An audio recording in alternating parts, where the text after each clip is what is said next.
The emergency alarm echoed through the Great Hall of the Galactic Council. Red lights flashed across the curved walls as hundreds of representatives from different worlds looked up from their morning discussions. The peaceful atmosphere of the space station suddenly felt heavy with worry. Council Speaker Nora stood at the central platform. Her tall, thin frame moved with the grace of someone born on a low-gravity world. She pressed a button on her console, and the main screen came to life. Static filled the air before a weak voice broke through. "This is Colony Leader David from Kepler 442b. We need help. They came from nowhere. Our cities are burning. Please, anyone who can hear this, we need help now." The transmission cut to static again.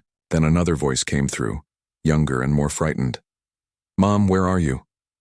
The sky is red and the buildings are falling down. I can't find you anywhere. Please come back." The child's voice faded into silence. The great hall remained quiet for several long seconds. No one moved. No one spoke. Nora cleared her throat. "Computer, replay the message from the beginning." The same desperate voices filled the hall again. This time, everyone listened more carefully. The Vegan colony on Kepler 442b had been one of the most peaceful settlements in this sector of the galaxy. They grew food for 20 different worlds. They had never asked for military help before. Council Member Blake from the water world of Aquatica raised his webbed hand. "Speaker Nora, what do we know about the attackers?" Nora touched her console again. A new image appeared on the screen. It showed dark ships moving through space like hungry wolves. Their design was rough and ugly, built for destroying rather than exploring. Our deep space sensors picked up this fleet 3 days ago. They appeared from the void between star systems. No identification signals, no response to communication attempts. They went straight to Kepler 442b and began their attack. Council Member Rita, from the forest world of Sylvana, stood up. Her green skin looked pale under the emergency lights. "The Vegans have no military. They are farmers and scientists. They cannot fight ships like these." "What about our peacekeeping forces?" asked Council Member Marcus from the desert world of Sands. Nora shook her head. "Our nearest fleet is 4 sectors away, dealing with the mining disputes near the outer rim. Our second fleet is protecting the trade routes from pirates. Our third fleet is helping with the refugee crisis at the Broken Worlds." "How long would it take them to reach Kepler 442b?" Blake asked. 6 weeks minimum," Nora replied. "The Vegan colony will be gone by then." The hall filled with worried voices. Representatives talked among themselves, but no one had a good answer. The Galactic Council had been built for peace, not war. They were good at solving trade disputes and sharing resources. They were not good at fighting raiders who came from the dark spaces between stars. Council Member Elena from the mountain world of Peaks stood up. She was older than most of the others, and her voice carried the weight of experience. "What about hiring mercenaries?" "The good ones are already working," Nora said. "The bad ones cannot be trusted with civilian lives." The voices grew louder. Some representatives suggested calling for volunteers. Others wanted to negotiate with the raiders. A few thought they should abandon the colony and evacuate whoever they could save. Then a new voice cut through the noise. It was quiet, but clear. "What about the humans?" Everyone turned to look at Council Member Omar from the Garden World of Bloom. He was young for a council member, but he had studied the military history of different species. He knew things that others preferred to forget. "The humans?" Nora repeated. "Omar, you cannot be serious." "Why not?" Omar asked. "They have fast ships. They have trained soldiers. They are used to dangerous situations." Council Member Blake made a sound of disgust. "They are Deathworlders. They come from a planet that tries to kill everything that lives on it. They are too dangerous." "Dangerous to who?" Omar replied. "To raiders who attack peaceful farmers?" "That sounds perfect to me." The hall erupted in argument.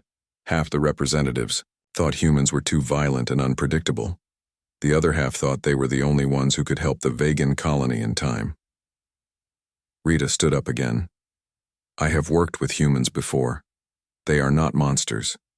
They are people who had to become strong to survive their world. Strong enough to kill," Blake said. Strong enough to protect, Rita replied. There is a difference. Marcus leaned forward in his seat. Even if we wanted to ask them, how would we contact them? Humans do not have a permanent representative on the council. They have an embassy on Station 7, Omar said. It is only 2 hours away by fast ship. Nora looked around the hall. The arguments were getting louder. Time was running out for the people on Kepler 442b. She made a decision that would change everything. Computer, connect me to the human embassy on Station 7. The arguing stopped. Everyone stared at the main screen as it flickered to life. A human face appeared, older with gray hair and tired eyes. He wore a simple uniform with no fancy decorations. This is Ambassador John Reed. How can I help you, Speaker Nora? Nora took a deep breath. Ambassador Reed, we have a situation. The Vegan colony on Kepler 4422b is under attack by unknown raiders. Our peacekeeping forces are too far away to help.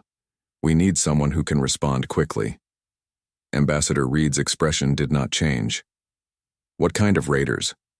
Organized fleet. Military-grade weapons. They are not interested in negotiation. Civilian casualties? Unknown, but likely high. The colony has no defensive capabilities. Ambassador Reed was quiet for a moment. Then he nodded. I will contact our rapid response team. They can be ready to leave in 4 hours. Blake stood up quickly. Ambassador, we have not agreed to hire human forces. We are still discussing options. Ambassador Reed looked at Blake with calm eyes. Council Member Blake, I understand your concerns. But while you discuss options, people are dying.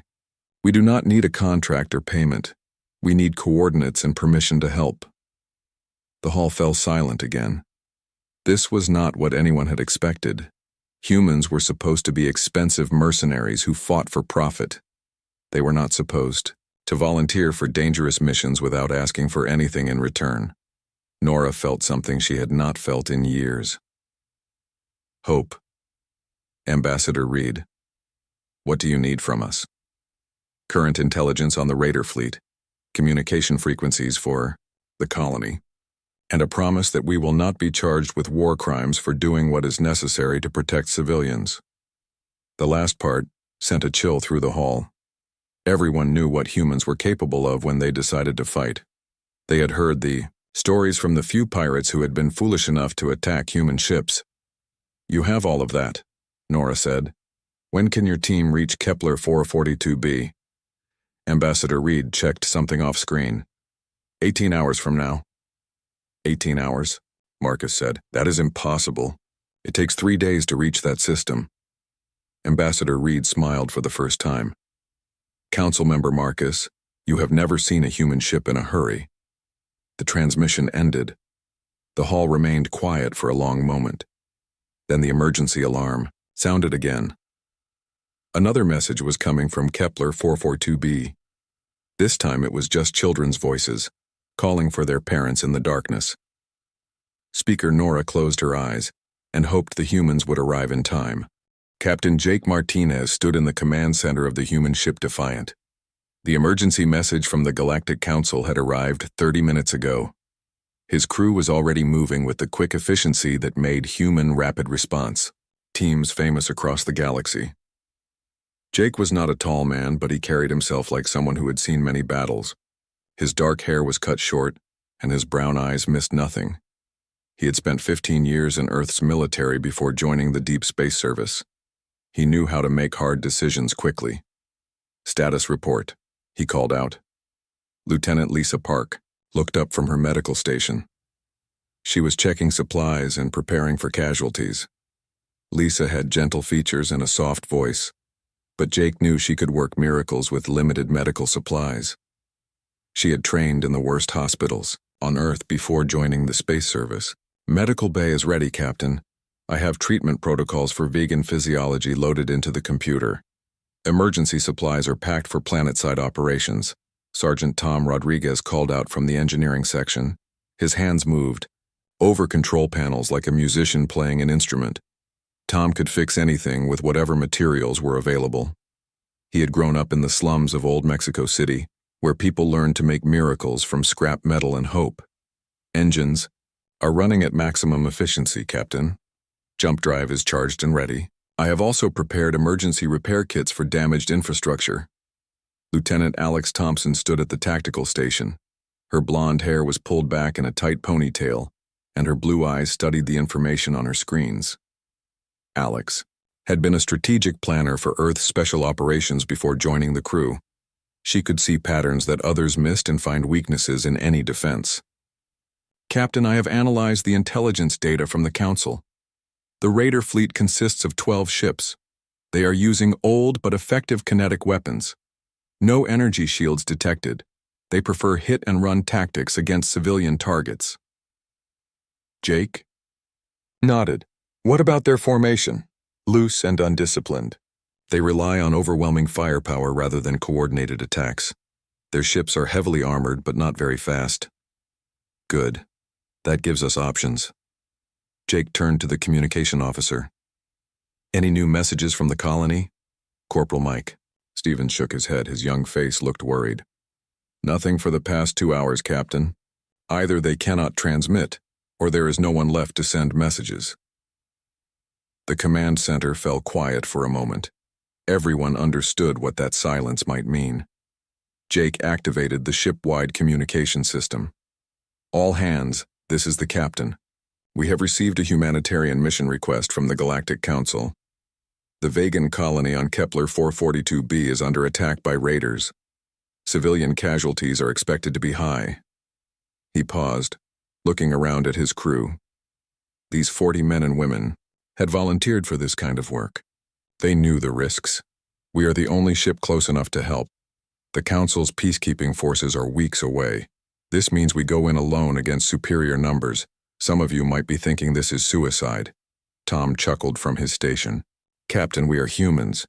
We do impossible things before breakfast.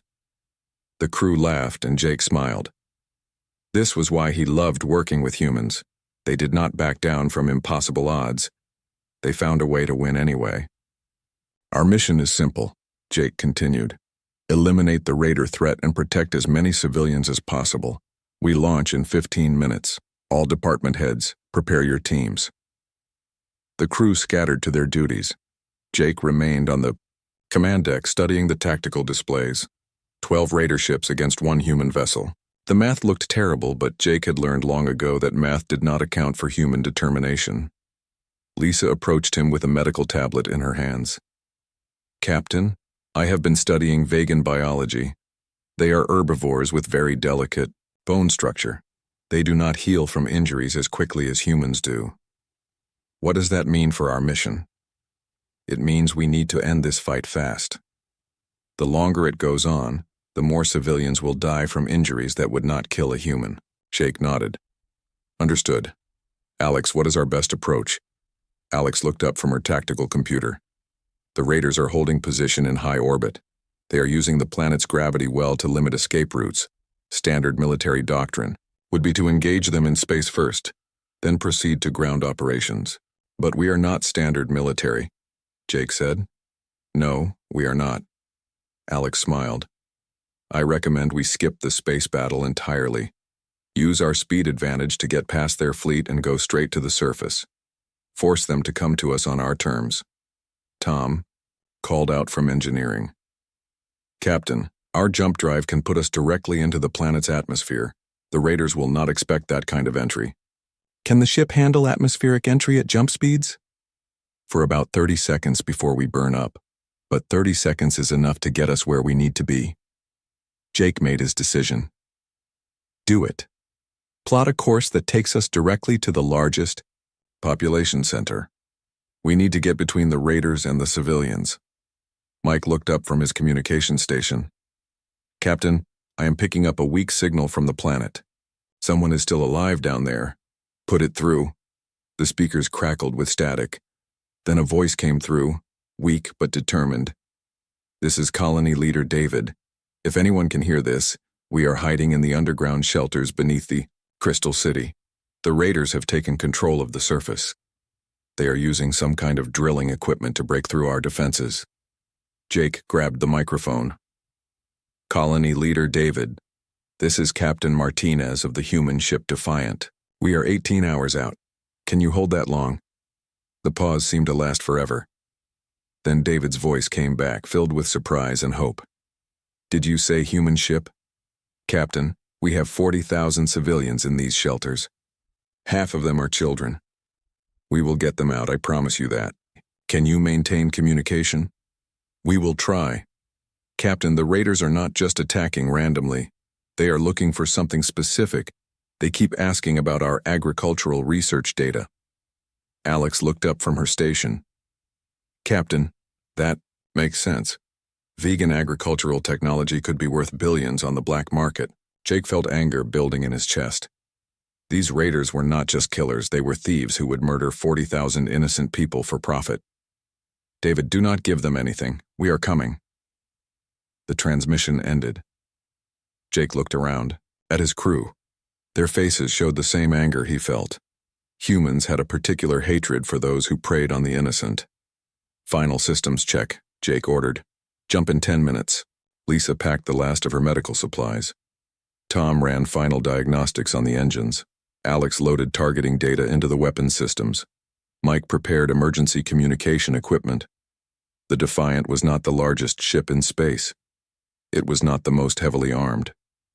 But it carried something that the raiders had never faced before, humans who had decided to protect someone. Jake strapped himself into the captain's chair. All stations report ready. Medical ready.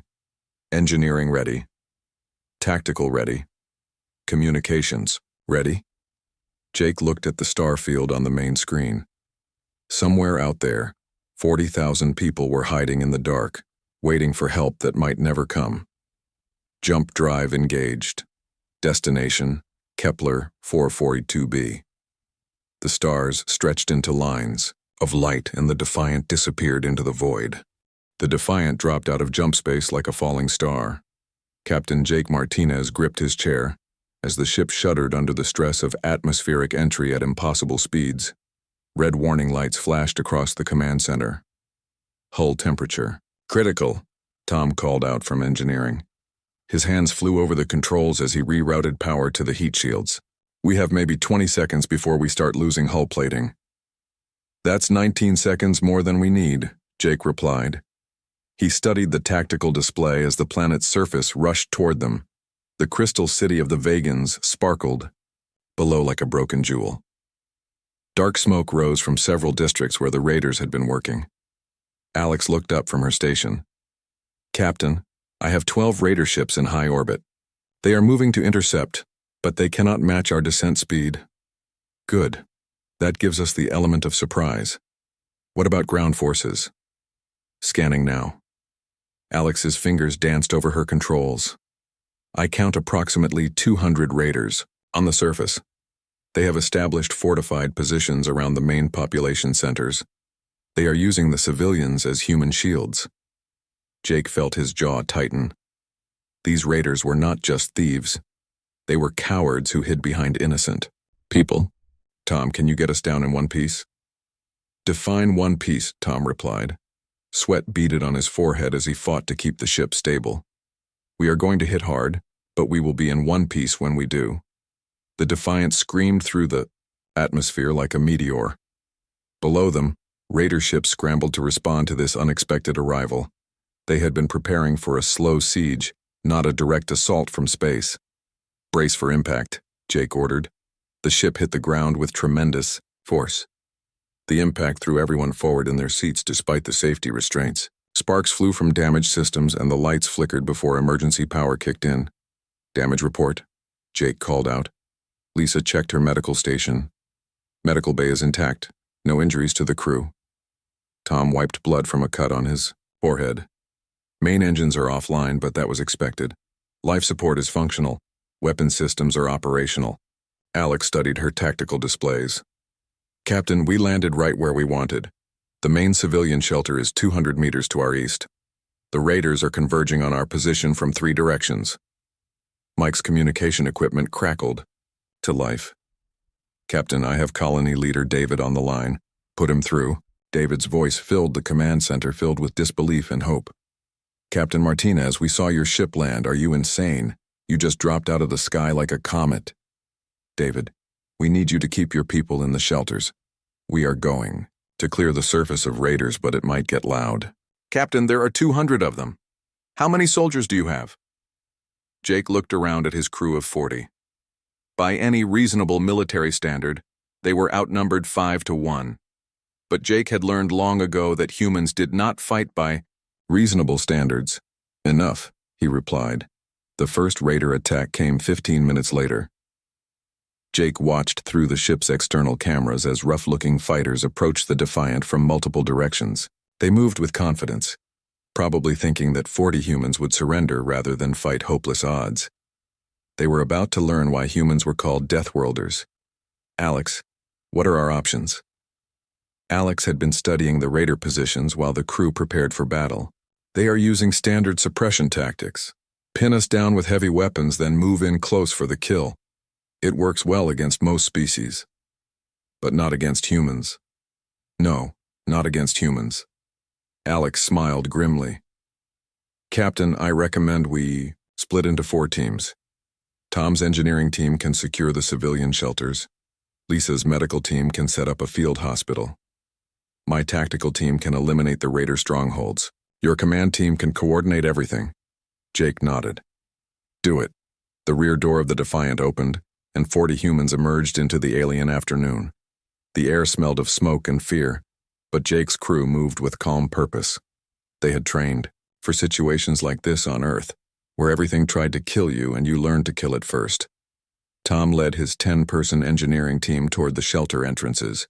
They carried heavy equipment and enough firepower to punch through whatever stood in their way.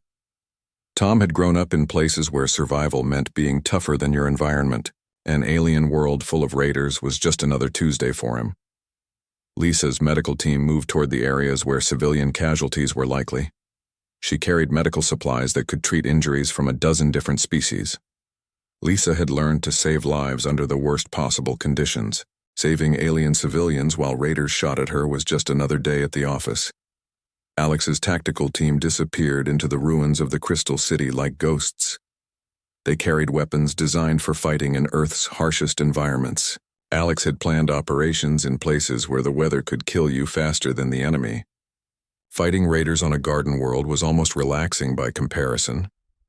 Jake stayed with the command team near the Defiant, coordinating the other teams and watching for opportunities. His people were outnumbered, but they had advantages that the raiders did not understand. The first raider squad approached Tom's position near the shelter entrance. They expected to find frightened humans hiding behind barricades. Instead, they found Tom calmly setting up defensive positions while his team welded the shelter doors shut from the outside. Hey, Tom called out to the raiders in accented English. You guys picked the wrong planet to mess with. The raiders opened fire with automatic weapons. The bullets sparked off the crystal walls around Tom's position, but he did not seem worried. He finished his work on the door, then picked up his rifle. What followed was not a battle. It was a demonstration of why humans had become the apex predators on a world that constantly tried to kill them. Tom's team moved through the raider positions like a pack of wolves, using cover and coordination tactics that the raiders had never seen before. Within minutes, the first raider squad was eliminated. Tom's voice crackled over the radio. Shelter. Entrance secured. Civilians are safe. Similar reports came in from across the battlefield. Lisa's team had reached the wounded civilians and was providing medical aid while fighting off raider attacks. Alex's team had eliminated 3 raider strongholds and was moving on the 4th. The raiders began to realize they were not fighting ordinary soldiers. These humans moved like they belonged in combat zones. They took risks that should have gotten them killed, but somehow always came out ahead. Captain Jake watched his tactical display as red enemy markers disappeared one by one. His 40 humans were systematically dismantling a force of 200 raiders, and they were doing it without losing a single person. In orbit above, the 12 raider ships finally moved to provide ground support for their comrades. They began bombing runs on the human positions, but Jake had expected this. Tom, are those defensive systems online yet? Tom's voice came back cheerful despite the explosions around him. Just finished the installation, Captain. The Vegans are about to learn why human military technology comes with a warranty. The Crystal City suddenly bristled with defensive weapons that had not been there an hour ago. Tom's engineering team had worked miracles with vegan technology and human innovation. The Raider ships found themselves facing surface-to-air missiles that could think for themselves and laser arrays that never missed their targets. 2 Raider ships were destroyed in the first exchange. The others retreated to high orbit, suddenly much less confident about their chances. Jake allowed himself a small smile. The battle was far from over, but the tide had turned. The Raiders had come expecting easy prey. Instead, they had found humans who were very good at their job. His job was protecting people who could not protect themselves, and Jake was very good at his job. The Crystal City had become a battlefield, but not the kind the Raiders expected. Captain Jake Martinez moved through the shattered streets with his command team, coordinating the human response to what should have been an impossible situation. The Raiders had taken hostages in the Central District. They held nearly 500 Vegan civilians in the main community center, a beautiful building made of living crystal that grew from the ground like a tree. The Raiders thought this would protect them from the humans who had already destroyed half their forces. They were wrong. Jake crouched behind a fallen crystal pillar and studied the building through his tactical scope. Alex knelt beside him, her blonde hair covered with dust from the fighting. She had been analyzing the Raider positions for 20 minutes. Captain, they have snipers on the upper levels and heavy weapons at all the entrances. They are using the hostages as human shields, keeping them in the center of the building where we cannot reach them without going through the Raiders first. Jake nodded. What about Tom's progress on the shelters? Alex checked her communication device. All civilian shelters are secure. Tom's team eliminated the last Raider squad near the east entrance 15 minutes ago. He is now working on getting power restored to the medical facilities. And Lisa? She has set up a field hospital in the old market square. She is treating both human and vegan wounded. The Vegans are amazed that she can adapt our medical techniques to their biology so quickly. Jake heard a sound behind him and turned to see a young vegan approaching their position. The alien moved carefully, his green skin pale with fear, but his large eyes filled with determination. He was smaller than a human child, but carried himself with dignity. Captain Martinez? The vegan asked in accented English. I am Teacher Ben. I escaped from the community center when the Raiders first attacked. Jake helped the alien crouch down beside them. Ben, what can you tell us about the building layout? Ben pulled out a small device that projected a 3-dimensional map of the community center. The building has 5 levels. The Raiders are keeping the hostages on the 3rd level in the main assembly hall. They have guards on every stairwell and in every corridor. Alex studied the map carefully. What about ventilation systems? Service tunnels? The building was grown, not built, Ben explained. The crystal walls are solid. There are no hidden passages or service areas. The only way in is through the main entrances. Jake felt his jaw tighten. This was exactly the kind of situation that killed hostages. Any direct assault would result in civilian casualties. But waiting gave the Raiders time to escape or hurt their prisoners. Ben, how well do you know the other Vegans in there? Very well. Many are my students and their families. They are scared, but they will follow instructions if they know the instructions come from someone trying to help them. Jake made a decision that would have horrified most military commanders. He was going to trust civilians to help with their own rescue. Alex, can you get a communication signal into that building? Alex checked her equipment. The Raiders are jamming most frequencies, but I can probably punch through on an emergency channel. Do it. Alex set up her portable communication array while Jake planned what he was about to attempt. Most species in the galaxy preferred complex strategies that minimized risk. Humans preferred simple plans that maximized results. The plan Jake had in mind was very simple and very dangerous. Ben, I need you to talk to your people inside that building. Tell them that in exactly 10 minutes they need to get as low to the floor as possible and stay there until I tell them it is safe. Ben's large eyes grew even larger. Captain, what are you planning to do? Something that will either save everyone or get us all killed. Alex looked up from her communication device. Captain, I have a signal into the building. Ben can talk to his people. Ben took the microphone with shaking hands. He spoke in his own language, his voice calm despite the danger. Jake could not understand the words, but he could hear the hope in Ben's voice as he explained that help had arrived. When Ben finished, Jake took the microphone. He switched to the radar frequency that Alex had identified. This is Captain Martinez, of the human ship Defiant. I am speaking to the raiders in the community center. A rough voice answered immediately. Human, you are outnumbered and outgunned. Surrender now and we might let you live. Jake almost laughed. These raiders still did not understand what they were fighting. I have a counteroffer. Release the hostages and surrender. You have 60 seconds to decide. You are insane. We have 500 civilians. You attack us, they die. 50 seconds. The raider voice became angry. You cannot threaten us. We hold all the advantages here. Jake looked at Alex, who nodded. Her tactical team was in position. Tom's engineers had finished their work. Lisa's medical team was ready for casualties. Everything was ready. 40 seconds. Human, you are bluffing. No species in the galaxy would risk civilian lives for a military objective. Jake smiled grimly. This was the raiders' mistake. They thought humans were like other species. They thought humans would follow the same rules and make the same calculations. They had never met humans who had decided to protect someone. 30 seconds. This is madness. You will get everyone killed. 20 seconds. Jake heard panic creeping into the raider's voice. Good. Scared enemies made mistakes. 10 seconds. Wait, we want to negotiate. 5 seconds. Stop, we surrender. Too late. Jake gave the signal. What happened next would be talked about in military academies for decades. Alex's tactical team did not assault the building. Instead, they created a distraction that drew the raiders' attention to the windows and upper levels. At the same time, Tom's engineering team activated devices they had secretly placed around the building's foundation. The devices did not explode. Instead, they sent harmonic vibrations through the crystal structure that caused very specific resonance patterns. The crystal walls began to sing. The sound was beautiful and terrible at the same time.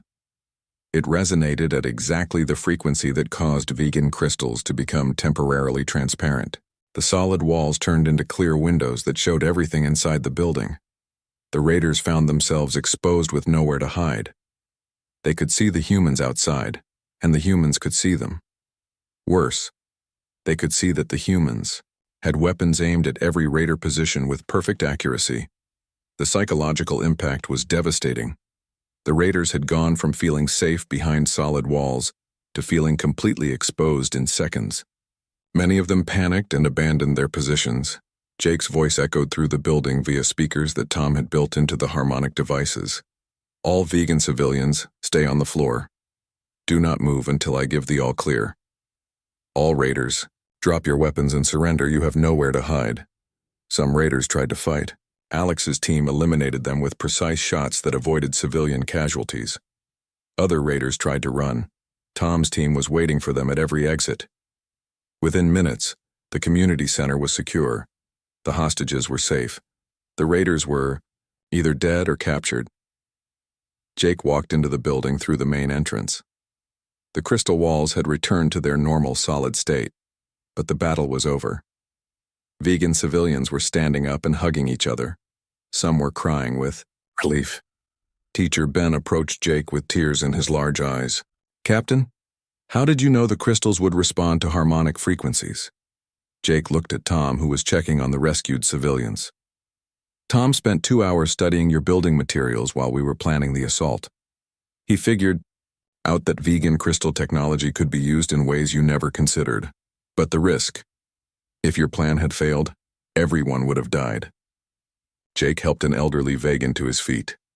Ben, humans do not like to fail when people are counting on us. The last of the raider resistance crumbled an hour later. The remaining ships in orbit fled into hyperspace rather than face the defensive systems that Tom had built around the city. The battle for Kepler 4 and 42b was over. Jake stood in the main square, watching Lisa treat wounded civilians with the help of vegan medical personnel. The aliens were amazed at how quickly she had learned their biology and adapted human medical techniques to save their people. 3 days had passed since the last raider ship fled into hyperspace. The crystal city of Kepler 442b was quiet, except for the sounds of repair work and recovery. Captain Jake Martinez walked through the streets that had been a battlefield just days before, watching his crew help the vegan civilians rebuild their lives. The morning sun cast rainbow patterns through the repaired crystal buildings. Children played in the squares where raiders had once held positions. The air smelled of growing things instead of smoke and fear. Jake found Lisa in the main medical center, training vegan doctors in human emergency medicine techniques. She had dark circles under her eyes from working without sleep, but she smiled when she saw him. "How are our patients?" Jake asked. Lisa checked her notes. "All critical cases are stable. The vegans heal differently than humans, but the basic principles are the same. Their doctors are quick learners." A young vegan doctor approached them. Her name was Dr. Mary, and she had been working with Lisa since the battle ended. "Captain Martinez, Dr. Park has taught us procedures that will save lives for generations. We never knew that human medicine could adapt so easily to our biology." Jake nodded. "Dr. Park has a gift for helping people no matter what species they are." Tom appeared in the doorway, covered in crystal dust and looking pleased with himself. "Captain, we just finished installing the new defense grid around the city. If anyone tries to attack this place again, they are going to get a very unpleasant surprise." "What kind of surprise?" Tom grinned.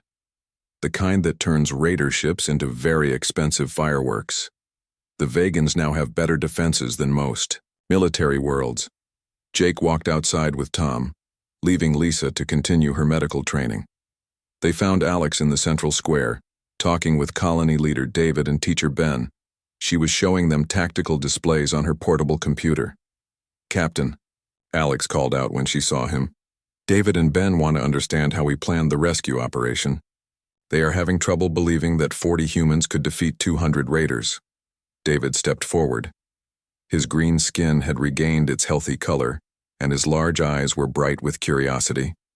"Captain Martinez, our military advisors from the Galactic Council always told us that successful military operations require careful planning, superior numbers, and overwhelming firepower. You had none of those advantages." Jake sat down on a crystal bench that had grown from the ground. "David, humans learned long ago that the best plan is often the simplest one. We did not try to outthink the raiders. We just did what we do best." "Which is what?" "Protect people who cannot protect themselves." Ben joined the conversation. The young teacher had become something of a hero among his people for helping with the rescue. "Captain, I have been studying human military history since the battle ended. Your species has a pattern of achieving impossible victories against superior odds. How do you explain this?" Jake thought about the question. How could he explain that humans had spent millions of years learning to survive on a world that constantly tried to kill them? How could he make these peaceful aliens understand that Earth had forged its children in the fires of constant danger? "Ben, humans come from a world where everything is dangerous. The weather, the animals, the plants, even the bacteria. We learned to adapt or die. That made us very good at solving problems quickly." Alex added, "We also learned to work together. On Earth, cooperation is the difference between life and death. That is why human teams are so effective." David looked thoughtful. "Captain, the Galactic Council has asked me to extend an official invitation. They want you and your crew to stay here and help us establish permanent defenses." Jake shook his head. "We appreciate the offer, David, but we cannot stay. There are other colonies that might need help, other distress calls that might come. But who will protect us if the raiders return?" Tom spoke up from where he was checking his defense installations. "David, you do not need us anymore. Your people now have weapons and training. More importantly, you have confidence. The raiders will think twice before attacking a world that defeated them so completely." A communication device on Alex's belt beeped. She checked the message and frowned. "Captain, we have an urgent transmission from the Galactic Council." Jake activated his own communicator. The familiar face of Council Speaker Nora appeared on the small screen. She looked tired but relieved. Captain Martinez, the Council has reviewed the reports from Kepler 442b. We want to thank you for your service. Just doing our job, Speaker Nora. Captain, the Council has been in session for 2 days discussing humanity's role in galactic affairs. We have reached a decision that we hope you will find acceptable. Jake waited. He had learned that politicians always took their time getting to the point. The Council is prepared to offer humanity a formal contract. We want to establish a permanent, rapid response agreement. When colonies are threatened by raiders, pirates, or natural disasters, we will call on human teams to provide assistance. Jake looked at his crew. Lisa had joined them, along with Mike and several other team members. They all had the same expression, interest mixed with caution. What kind of contract are we talking about, Speaker Nora? Full diplomatic recognition for Earth, preferred trading status with all Council worlds, access to galactic medical and scientific databases, and payment for your services, of course. Tom whistled softly. Captain, that is a very generous offer. Nora continued. Captain, the Council has realized something important. We built our civilization on the assumption that all intelligent species are basically peaceful. We created institutions for cooperation and trade, but we did not prepare for those who choose violence over negotiation. And now you have. Yes. The galaxy needs protectors, Captain Martinez. People who are willing to face impossible odds to defend the innocent. The galaxy needs humans. Jake thought about the offer. It would mean regular work for human rapid response teams. It would mean official recognition of humanity's place in galactic civilization. It would mean resources and support for future missions.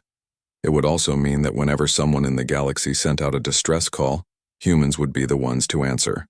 Speaker Nora, I will need to discuss this with my government. Of course, but Captain, I hope you will recommend acceptance. The galaxy is a dangerous place. It is better to have humans standing guard. The transmission ended.